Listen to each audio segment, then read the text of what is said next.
This is Hunt Nebraska, the official podcast for insight into Nebraska's hunting and shooting sports community. Be sure to give us a follow on Facebook, our space for sharing stories, information, tips, and techniques.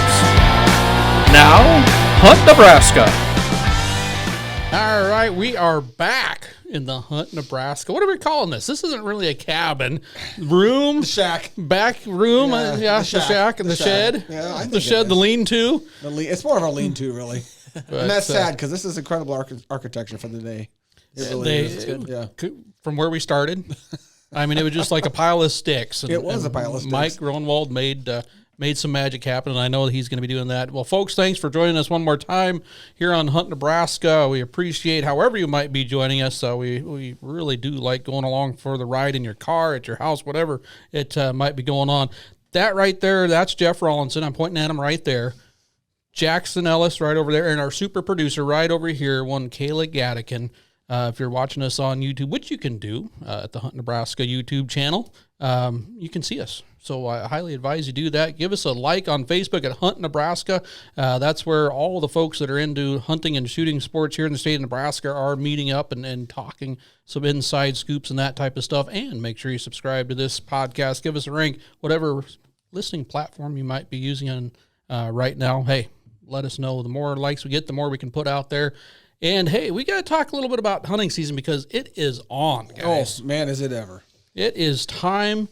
And we've got a lot of things. The tough thing right now, Kayla, is deciding what to hunt. Oh. Everything. I like the way everything. Yeah, that works pretty well. So we gotta start out with that because I know that we've all been in the field a little bit. Oh. We've been all chasing a lot of different things, a variety of critters out there. So we've got to kind of give our listeners an idea of what you're seeing out there, what you're experiencing. And there's already been some stories made. I know, Jackson, you've got a story or two out there, some close calls and all that type of stuff. I've seen some pictures from both Kayla and Jeff as well. So I know you can't hold it in, Jeff. So you don't have any stories. I know I've got a couple. Yeah, I got a couple. Yeah. Mm-hmm. So let's start. Okay. What have you been doing? Hunting. For? A lot of things. Such as? Grouse and chickens are winding down. Winding down, even though the season goes till the end of January. Even though it's end of January, I would say that a lot of folks kind of wind down on those here this time of year because they start bunching up and get a little bit harder to hunt.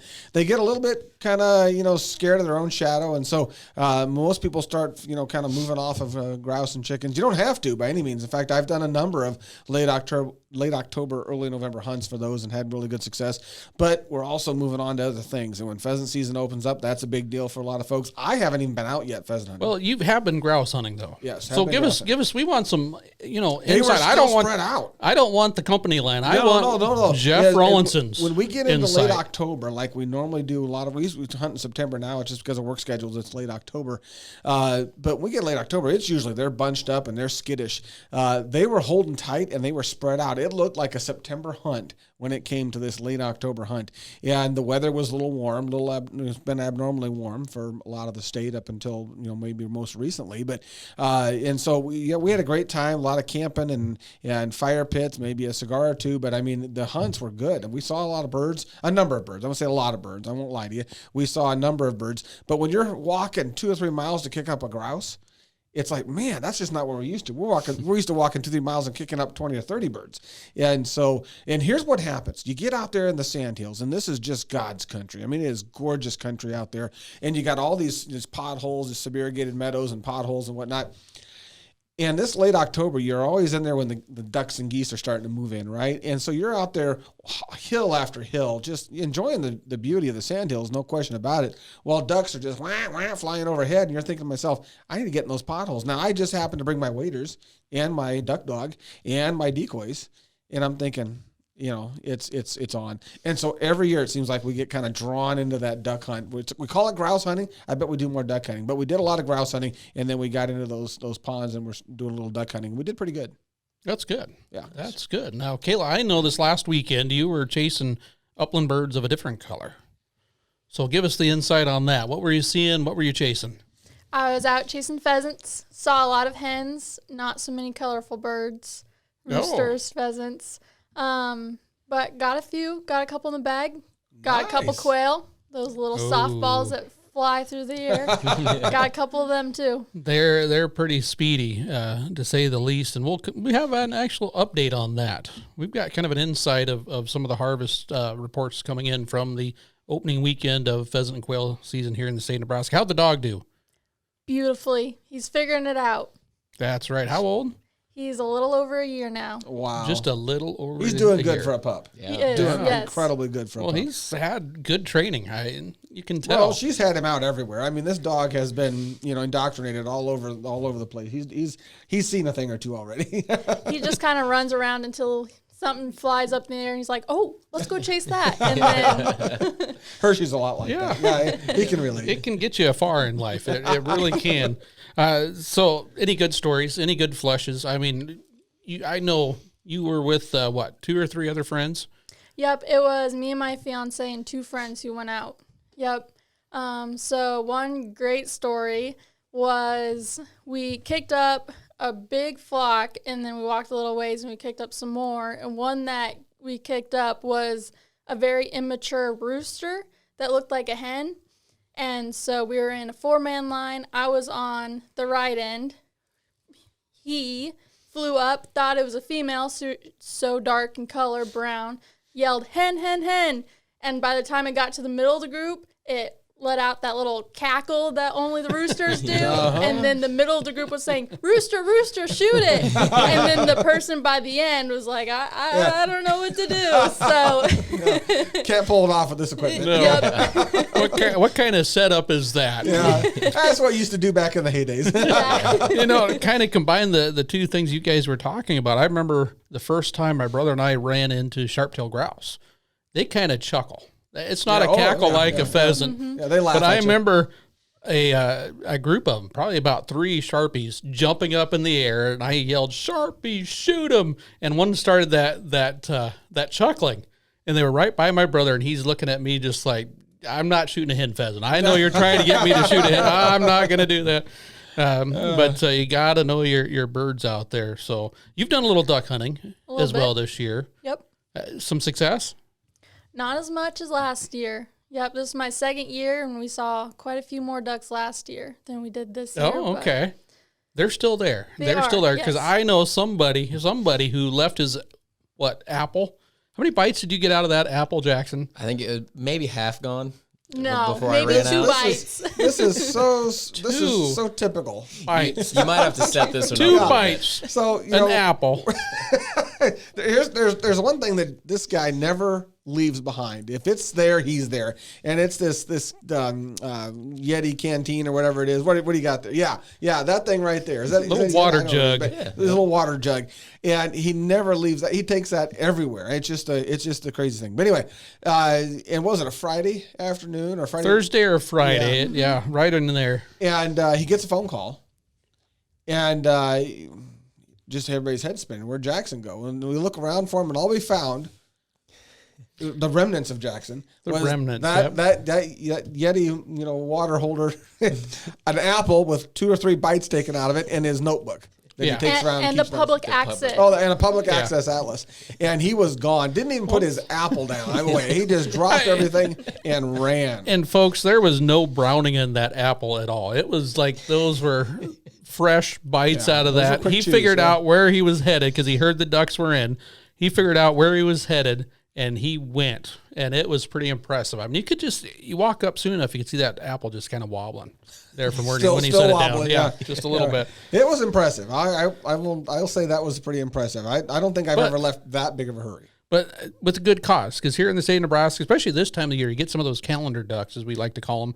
Doesn't take much of a front to push them down. They're already got that urge, and they can pass through pretty fast. You got to act pretty quick, and it worked out, right? Oh, it worked out really nicely. Yeah, so walk us through this. Shoot. So you didn't have your apple, you didn't have your Yeti water cooler right there. Yeah, I was a little bit unprepared. I didn't have my water bottle that morning, but I didn't need it. I didn't need my lucky water bottle. No. Now, in Jackson's defense, he was using that time to mentor a couple of university students who are just getting indoctrinated into hunting, and so it's for a good cause. I set him up pretty bad there, but it's for a good I'm cause. not sure you'd call Matt Garrick, our waterfowl program manager, As a mentee? a mentee, but all Hey, right. you do do what you got to do, Hershey. All right, Jax, I want to hear the story. It was we got the report that we wanted to hear, and now that afternoon I had some errands to run because I needed to get my truck tuned up, and there were some. We didn't go straight to the marsh, but we had some stuff to get ready for that mentor hunt the next morning. So yeah, I did hit the road pretty soon after getting that report. I'd say so. Yeah. Well, how'd that morning go? I mean, we saw some pictures, so you got to walk us through this. Sure. Walk our listeners, kind of tell them when you arrived, how you set up, and what you were There experiencing. you are. So the beauty of it was that 3 weeks before there was the weekdays after the season opened, we'd taken this guy out. He's a UNL student, grad student, and for his first duck hunt. It's this program we do in conjunction with the university. It's an awesome program, but we took him out and had an absolutely terrible hunt. In terms of birds? In terms of everything. We showed up to spot one, and there were already 4 trucks in the parking lot. We talked with the group, realized there probably wasn't enough room for everybody, so we moseyed on down the road to the next spot. Luckily, there was nobody there. Unfortunately, there weren't any ducks either. So, he got to experience the highs and the lows of the duck hunt for sure. So that was his first hunt. We told him that, we'd get the other students out first, and then, if we had time, we'd get him out again. And sure enough, he was able to get out last Friday.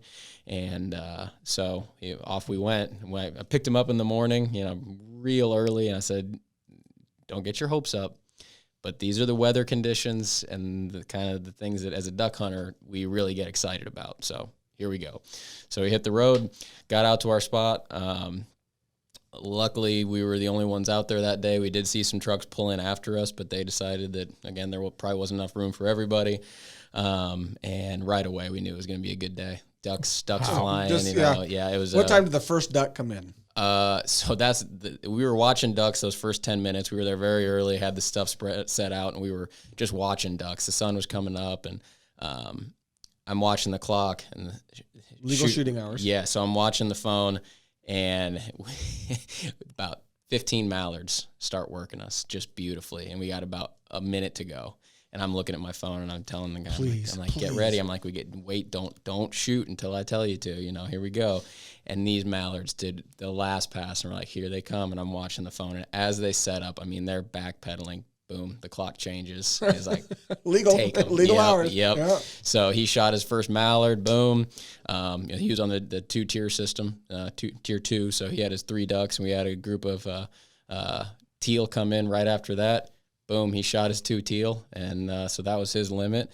And then me and Matt got to take our turns, and it was awesome. We had big groups of mallards, pintails. I shot a really nice widgeon. So actually, I shot my slam, so I shot my duck slam. My duck slam, Nebraska duck slam. Yeah. Yep, I shot my mallard early. We shot a widgeon and the teal, and then last group we had this big wad of pintails. Just do it perfect. It was awesome. Set up right in front of us, probably 25, 30 birds, and me and Matt each picked out a drake, and we called it a day. So it was. I gotta assume. Those are memories right there. It was. We were trying to explain to the mentee just kind of what he got to experience that day and how special it was. Yeah. So I think he got it. And photos. We saw a few photos out there. Mm-hmm. Did he share any of those with his friends, family, anything like that? Oh yeah. As soon as we got back to the truck, he was. I kind of told him too as we were kind of cleaning up, and we got our ducks, and I said, okay, here's. I'm a picture guy, so I was like, we're gonna take some pictures. So we lined up in a couple different pictures, and so yeah, on the road back before we even hit the road, he was like, "Can you airdrop me those pictures?" Like, oh yeah, here, you bet. And that's the beauty of it. That's pretty special, and you got to take advantage of it while you can when the birds are here, because they, like I said, their urges to keep going. Yeah, oftentimes. And you're a picture guy. You're a big picture guy when it comes to hunting. Yep. I am? I think you are. You're a video guy. You like to take video. Are you sure you're talking to the right guy? And you're a picture guy. I'm not sure going here. I like good pictures. I don't take enough. We'll talk about that here in just a bit.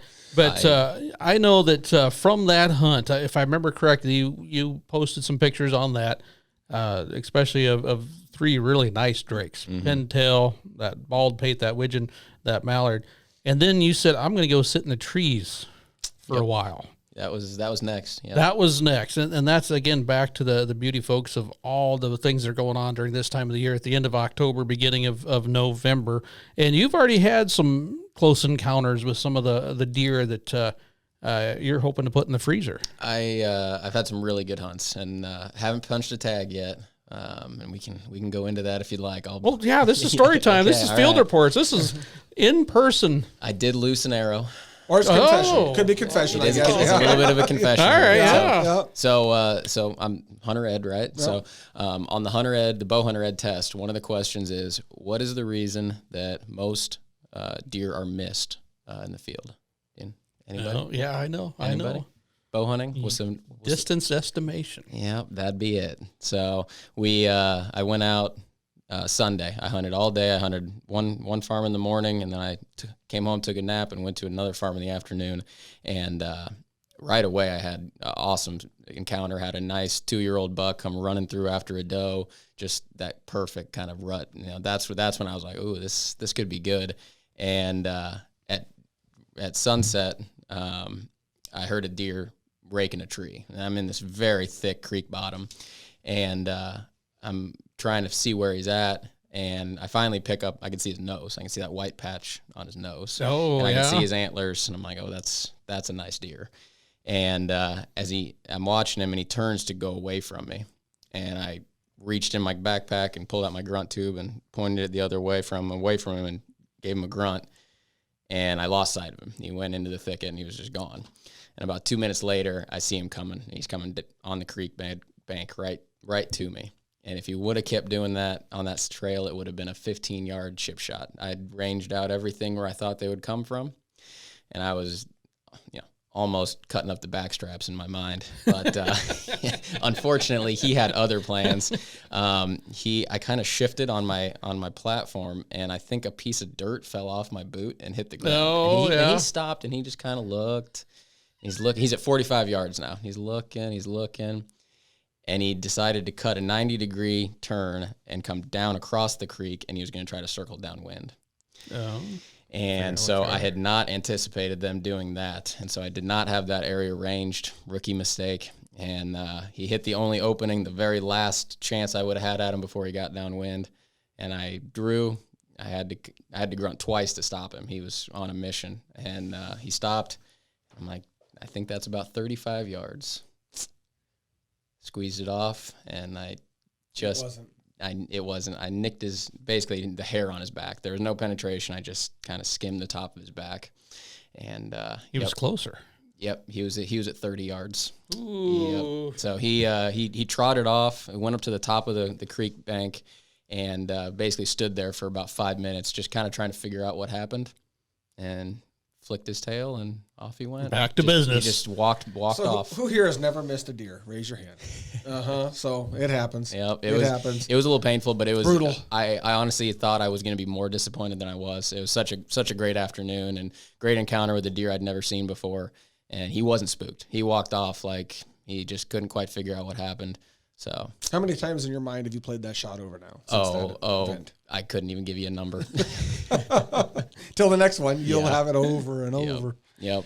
But that's part of the fun. I mean, it's not a slam dunk. It's a game of inches and feet and angles and all that type of stuff, especially with the archery equipment. Yeah. Luckily, it was a clean miss. I found my arrow hit a tree. I lost the arrow. It busted. Insult injury. Yeah, that's a little bad. bit, but better than a wounded deer. Yeah, so that's right. I'll take every it time. Yep. Every time. Yeah, and that's one of the things I used to teach in hunter education is there is something worse than a miss, and that's a bad hit. Yep. Well, you're going to have to sit and wait overnight or hours, Yep. half a day or whatever. So kind of fun. I mean, it's good to hear deer chasing. They're definitely happening right now. If you've been driving around at dawn and dusk, you'll see it out there. It seems like sometimes there's a little bit more activity during the day. Sometimes it's just right away in the morning or just before shooting hours end at night. I've been out a time or two, been seeing some fun stuff. But I got to say, we've talked about it when we were doing the How To Deer series before we got out the grunt tubes and all that stuff. You guys went through that. This past weekend, sitting in a tree, I heard the loudest grunt I've ever heard. Oh. I mean, it was one of those things that oftentimes, and I don't have great hearing, But to me, most grunts and deer vocalizations, besides the wheeze and when they snort you and all that type of stuff, when the gig's up, pretty quiet. Those grunts, sometimes it's almost like, is that a grunt? Yeah, that's a grunt. Okay, sure, that's a grunt. Yeah. There was no mistaking this. In fact, I just figured it was some duck hunter that came to the deer woods that morning over the next ravine, brap, brap, and just made this huge, I mean, it scared me. I mean, I almost dropped my donut. It was so loud. And I was thinking there's somebody else in here. Donut dropped. And then I saw, nope, it was a ways out there. I could see a buck kind of trailing something. I didn't see the doe, but it was just, wow. I have never heard a grunt as loud. And it wasn't high pitched. It was just perfect. But it kind of reminded me sometimes when you give a new hunter a grunt tube, the first thing they want to do, especially if they've used a goose call or duck call, is they want to overblow it. It was that volume, but it was just dead on. I've got so my next hunt really similar. Well, yeah, that's right, because this podcast might have messed you up a little bit, I hear. He's got hunts lined up. He's got stories left and right here. I've the first couple hunts of this year have been. I'm really hoping I haven't used up all my luck. Is kind of what I'm saying at this point. You make your own luck. I hope so, but yeah, I got in right at 20 minutes before light. I was all set up in the tree, beautiful. Had some time to just relax, and check my phone. Shooting time was there, cool. About 5 minutes later, it's still dark in the timber, and I heard that, brap, brap, brap, brap, and I'm trying to figure out where he's at. I'm looking around, and I did not realize there was a doe in between me and him, and she pegged me. She was at 15 yards, and she had me dead to rights, and so she blew once and headed off into the field.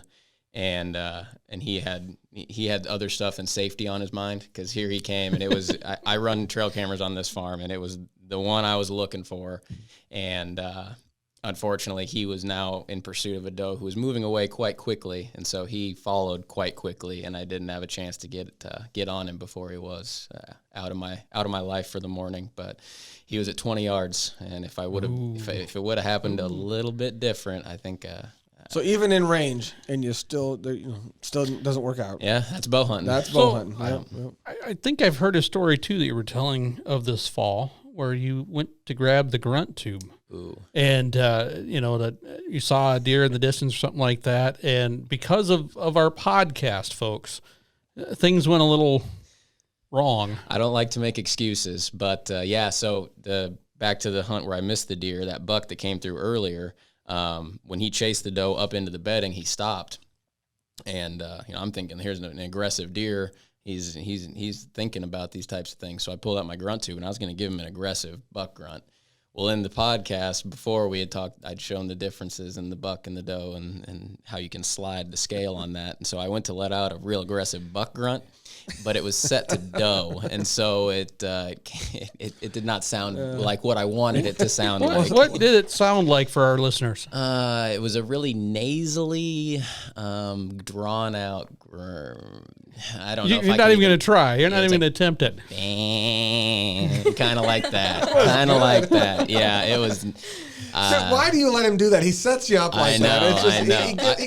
I got to give the people what they want. He really does, yeah. Well, that was just before Halloween. I mean, that'd be, kind of a spooky sound there. It was Halloween, actually. Not all deer sound the same, so. Yeah, he was not interested in what I was saying.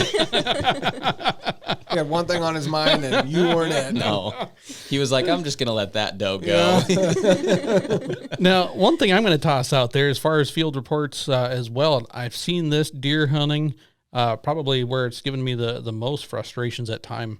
Does it seem like the leaves are staying on extra long this year? Yeah, they have. I mean, there's any question about it. They have. That deer that made the extra loud grunt. I mean, I just caught flashes of them. And usually I'd be able to see, all right, he's going up that trail. There's the doe he's chasing or what have you, and see size. I didn't get to see that at all. I just could tell there was a deer over there after hearing him. And it was because of all these leaves. Well, and what's unusual is we've had some really big winds, and usually when you get these fall winds, you start to lose those leaves pretty fast. And we've been through some pretty, big windstorms, and the leaves are still there. Yeah, and it's just a little bit of science, and it's nothing too crazy. But here's the deal on those leaves on a tree, and I'll spend a lot of time on this, but of course they make food for the tree. Everybody knows that, and of course they have a little stem that attaches to the branch that they're on. And when it's time for when fall hits and they know there's going to be a freeze, and of course the tree, as if it's a thinking animal, the tree knows that those leaves are going to be useless, right? In fact, they're going to be a detriment to some degree. Once they freeze, all the water in that leaflet is going to freeze, and it's going to rupture, and it's going to be pretty much useless to the tree anyhow.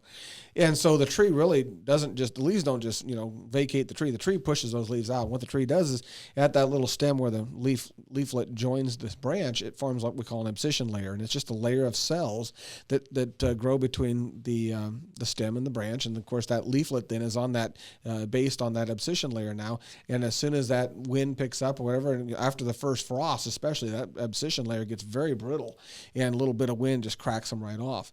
Well, in a lot of the state, especially where you're hunting, Hershey, we haven't had until recently a frost to really think of. So until that happens, that's not going to occur. We're not going to see leaves dropping. Now that we've had that frost, we'll see if it was enough or not. Maybe it wasn't, but at least it's enough to start that, making that abscission layer brittle so that they can start falling off more.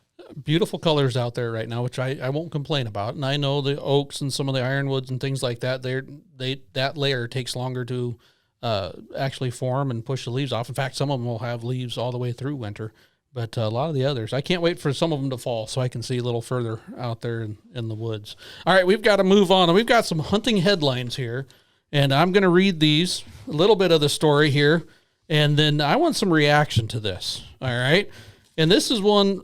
I first heard this come out yesterday from the Des Moines Register there in the state of Iowa, just across the mighty Missouri River there. Iowa deer appear to be catching COVID from humans, then spreading it to each other, study says. All right, now the Des Moines Register goes into a lot of detail. I'm going to jump over here to the Channel 8 KCCI television station out of Des Moines, Iowa. They're right up on it because I think this gets the bullet points that we really want to talk about. Experts at Iowa State University said nearly 80% of deer in their sample tested positive for the coronavirus. The good news is that it can't be passed to humans from animals. And they're expecting, actually, the Register article talks about how they tested them last year and only found about a third at most, and then retested them soon after, and they saw that go up to 80% up there. Now, are deer safe to eat? The DNR there in Iowa says yes. They're suggesting that if you harvest an animal, though, use extra caution, including wearing gloves or a mask when you field dress and process your deer. And then to bring it up to a temperature when you cook it. Make sure it goes all the way to, it doesn't give a temperature here, but whatever temperature you're supposed to cook venison to, that's what it's saying. Thoughts? Doesn't change much for me. Well, no, I mean, it's, in the report, it doesn't pass to humans. And so, that's fine. I guess it'd be silly to think that, a lot of these different viruses and whatnot that are out there aren't in other mammalian populations and whatnot. So maybe they're dealing with some of the same things. But that's interesting. I had heard that. But, will it change for people? Probably not, especially since it doesn't pass from one species to the next. It's interesting, though, that you see a peak this year compared to last year. But, if we know anything about the virus, of course, it's been, once it's there, it increases pretty rapidly. So you would expect to see a peak. If the virus was in deer last year, you'd expect to see a little bit more this year because certainly they're not social distancing or wearing masks, so they're going to have peak passage of the virus between themselves. And this is something to bring up, and you kind of talked about there, Jeff, that right now the studies show no natural spread from the deer among livestock. Cats. Just dying to get a talk about cats. Cattle, I told you would. Cattle, pigs, and chickens. They do compare it, though, to animal reservoirs as far as holding like influenza viruses where it can mutate and then come back to the human population. So that is something, though, that the veterinarian there in the state of Nebraska is watching, the state veterinarian and Iowa State University. This is something that actually they did along with Penn State University in their studies to see how that's going to take place. But definitely an interesting twist to the whole pandemic. I like how the state vet said it there, is that we're all in this pandemic together, and that it is something to keep in mind. But masks, I wear gloves when I field dress a deer. As do and I. when I process, and that's mainly not, one, I don't want to get that gunk on me. And It's two, icky. my nose always itches. As soon as I make that first cut or start going, you kind of work up your arm and your sleeve there. But I've never worn a mask to do it. I don't foresee myself doing that. What do you think, Kayla? You going to do it? I don't think I'll wear a mask, but I do wear gloves, and I'll continue doing that at least. Yeah. That's smart. Jackson, That's smart. you got a mask in your field dressing kit now? I don't believe I'll be adding one, but Now, last year, how masks became popular, I did grab a black mask, not to wear it while I was field dressing, but to wear it to keep my nose warm. Versus one of those full face ski masks, I just wore a little mask, and it was easier to put on and off versus a full face ski That's mask when interesting. I got warm. Because your breath just keeps your face warm in those masks. I mean, we all learned that in the middle of summer, right? No I mean, you're doubt. breathing, you're like, oh my gosh, this is a bit warm. Same thing in the wintertime, I suspect. So that's interesting. That's interesting. That's something I learned when I was young and wearing my Spider-Man ski mask. You pull it over. You remember those, Jeff?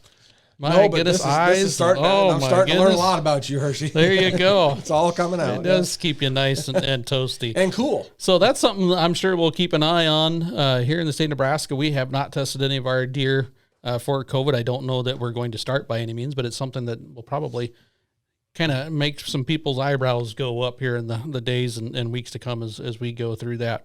oh, I can already hear the jokes. You know, it's one of those things. It's been a crazy year and a half, 2 years now.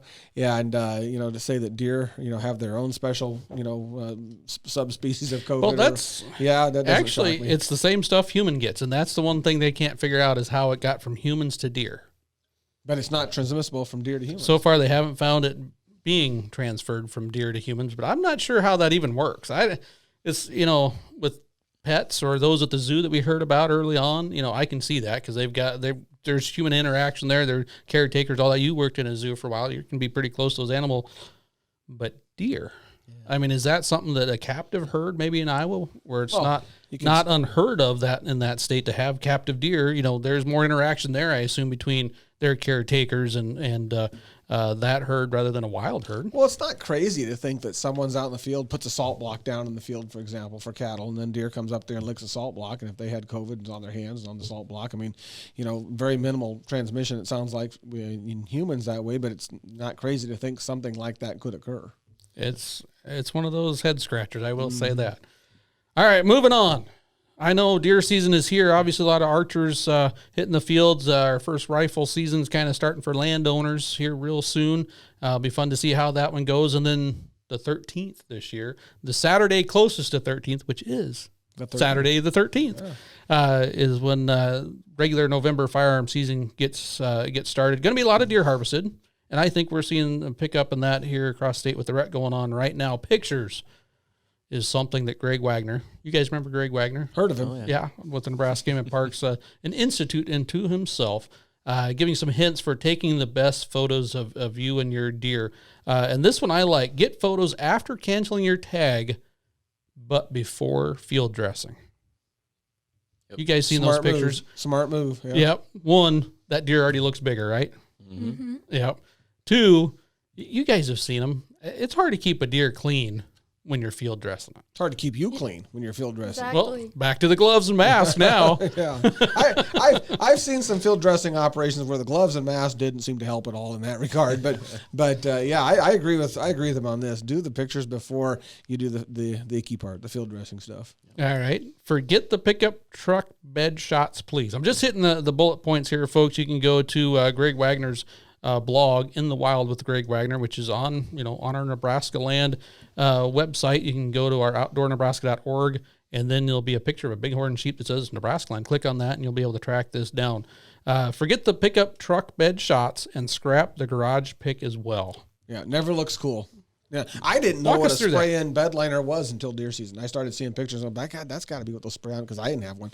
But they don't look really cool in your pickup truck or your garage. You just get a lot more out of the photo when you've got that background where the animal is Absolutely. harvested. Absolutely. And, whether it's a cornfield or field edge, CRP field, in the woods. You you get that feeling of that's where it happened. That's where I want to remember it. Yeah. I don't want to remember it, it was in my garage and there was all my stuff hanging back. I mean, there's nothing cool about that. So no, that goes without saying. And I'll add another one. That is, some people seem to be like sitting on top of the deer holding the antlers. That just looks tacky as far as I'm concerned. You didn't conquer that deer. You just happened to have the upper hand that day. The next day the deer could have had the upper hand. There's no conquering involved. A nice, respectful photo is the key. There's no question. I agree completely. Greg talks about be next to your deer, go low, no straddling, and don't forget to smile. There's a lot of hunters that are excited to get their picture taken, and then they just look like they just woke up from a deep sleep and didn't want to get up. Well, it's like Conan the Warrior. It's like you don't need to. Triumph, great. It's a success. I agree. Smile. Yeah. Did you have fun? Show it. And this is one that I use quite a bit. Use the fill flash or tip up the hat. Now this feels weird, but when you're out there, that sun's going to be where the sun is. You got to play that a little bit. What looks better with some cameras and places looks worse than others. But one of the things you've got to do, and I don't use the flash whole bunch because I'm usually with my cell phone. To be honest with you, most of my pictures now in the field are probably cell phone. But if you tip that hat back just a little bit, it's going to feel weird. You're going to think, oh man, I'm going to look like a dork. Well, you probably do already, but those hats aren't miracle workers. But in the picture, it doesn't look that bad, and it adds a little light because a lot of times you'll see that ball cap that we all like to have, or whatever hat that has a brim, cast that shadow. I mean, that's why we're wearing it out there to block that sun, so we can see a little bit better, a little further, and it really shades out the eyes. You can't really see the nose in some cases, and changes that picture quite a bit. But Greg mentioned same thing you just did. Jackson, use the scenery, frame it, don't get too close. You can get some of those, but also back up. Who doesn't go to the woods now hunting without their cell phone now? We talk about it. We complain about people using it too much. Wouldn't even think about not taking the cell phone. But I got to tell you, this morning I went to the tree stand. I forgot it. I knew that about halfway through. I forgot to put on the charger the night before, so I was charging as I was leaving. Didn't think about it as I left the door. I know. I couldn't. No idea what time it was. No idea if I could get my daily crossword puzzle done in time. Doesn't it drive you nuts when you don't know what time it is? To me, it does. Yeah. I want to know where I'm at in the spectrum of the morning. It drives me nuts. So 2 years ago when I first started, I was doing a hanging hunt. So I carried all the stuff in and put the sticks on the tree and got up in the tree. And about the time I get situated, it's nice and dark, and I realized my phone is not in the pocket that it was when I left the truck. And that's a bad feeling. I'm really, at this point, I'm praying that it's at the base of the tree, and then I just dropped it as I was, getting everything up the tree. So I'm sitting there hanging out, and all of a sudden I feel my feet vibrate. And my phone had come out and was sitting in between my feet. And if you've ever seen my platform, it's tiny. I have no idea how this happened, but somehow it was on my platform. Phew, can you say phew? Exactly. Yeah. Oh, I was going to say I'd be nervous some button buck was out there using up your data plan or something like that. Visiting sites they're not supposed to. That type of stuff. But I would definitely say pictures are some of those things you got to kind of plan for. And because you have that thing in your pocket, it costs no more money to snap a bunch of pictures. And if you don't like it, delete it. Yep. Can it? Get it out of there. But definitely save a few of those. What else you got to add there, Kayla? I know we saw some pictures of some birds from this last week. What was your secret? Use the sunlight to your advantage. Turn the deer, turn yourself so you're not backlit, so the sun isn't directly in your face, but maybe a nice side light or something. Really use the sun to your advantage to brighten that deer, brighten yourself up, and get that good quality picture and get yourself on Nebraska land. And sometimes it's just a little twist or tweak. It doesn't take a whole bunch to make a picture, you want to put on the wall, put in the album, and one that you just delete. Or you just show to certain people because no one else is going to enjoy it. That's the big thing when out there. All right, I've got one more headline, and this is something that Jackson and Jeff, you guys have been working on quite a bit for 15 years here in Nebraska. Some of our state parks and state park areas have been offering up some hunts for those interested in more access, which is great, which is something we could always use more of. And it's time year you can go online and find out more about this. Kind of fill us in on some of those details and maybe give us some suggestions, because our parks get used by a lot of visitors. A lot of folks that own those parks, which is everybody here in Nebraska, might be using those at the same time. Yeah, and we kind of refer to these as kind of limited managed hunts because they are very limited, and sometimes they have, keep in mind, they have their own rules oftentimes, or, their own season dates. And so that's something to always keep in mind, that methods of take and all that might be different in one of these parks, one of these hunts, than they are for the average season. So keep those things in mind. Also keep in mind that if you're a hunter in one of our park areas, that there are other park visitors out there. And so, and obviously park visitors, the same goes to you. Keep that in mind as well, that there may be in those areas of hunters. And we do a pretty good job of keeping them somewhat separated during the season. But if you're going to go out hiking, for example, stay on the main trails, and, bright colors aren't a bad idea for anybody who's hiking always. And so I always recommend that. Hunters on the same token, certainly without like any hunt, make sure you know what you're shooting at and what is beyond that shot. But these have been going on for some time. They've been very safe, managed at a very safe level, and we expect them to continue to do so. But just a number of different safety reminders. If you come up and you're walking into a park area and you have a hunter out there, just give them the right of way so that they can continue their hunt, and you won't disturb them, they won't disturb you, and you might don't wave at them or anything like that, but you might say hello or something like that, but then turn around and walk off. But they're out there to have fun and to find game. You're out there to have fun, recreate. So the two can coexist very well. What's the best color to wear? Orange. Always. Hunter orange. Yeah, well, yeah. There you go. Blaze orange. And that's not a bad idea, whether you're the hunter or the one out there using the trails, bird watching, whatever it might be. Bright colors, good thing oftentimes. So you can find each other. Now, these are kind of different hunts, right? I mean, they're not all the same. Correct. There's some that have different rules and regulations, just to keep them track where they are and what some of those might be. I heard there's a website set up for it. Yeah, there is. outdoornebraska.org/ is it park hunting? I think it's state park hunting. State park hunting. There you go. Yep. State park hunting. Okay. Yeah, and that'll give you kind of your portal to not only what parks are participating, but also what the rules are and where to find that information, dates and season dates, methods of take, all that kind of stuff. Most of them you have to be signed up for ahead of time. It's not something you can just show up and do. And when you show up, for all of them, I think there's a check-in where you have to check in. They'll have a meeting with going over rules and regs and safety, and it's a very safe, managed, organized pursuit. And then we have special areas that are signed so that the public knows that there's hunting going on in those areas. Hunters know that those areas they have to stay in. Some of those areas even have stands out there for our hunters. And so pretty managed, very well managed program. Yeah, it need having the extra access out there, to be honest with you. In some places, hey, especially here on the eastern side of the state, that can be a great spot for people to hunt and to try that are looking for access, because it can be a little tougher sometimes for them to find it over here in the populated side of the state. All right, we got to kind of wrap it up. There's some good stories there, some great memories already made. Kayla, we're going to give you the last word as far as the tip between now and the next time we come back on one of these hangouts. Try something new. There's a lot of seasons open right now, a lot of opportunities to get out and do something new. Don't be afraid. Just do it. There you go. I like that. That's a good tip. And folks, don't forget to join us where we're always found is at Hunt Nebraska on the Facebook page. Give that a follow and stop over and give a subscribe to any of your listening platforms where you can find Hunt Nebraska. We'll see you out there in the field. Until next time.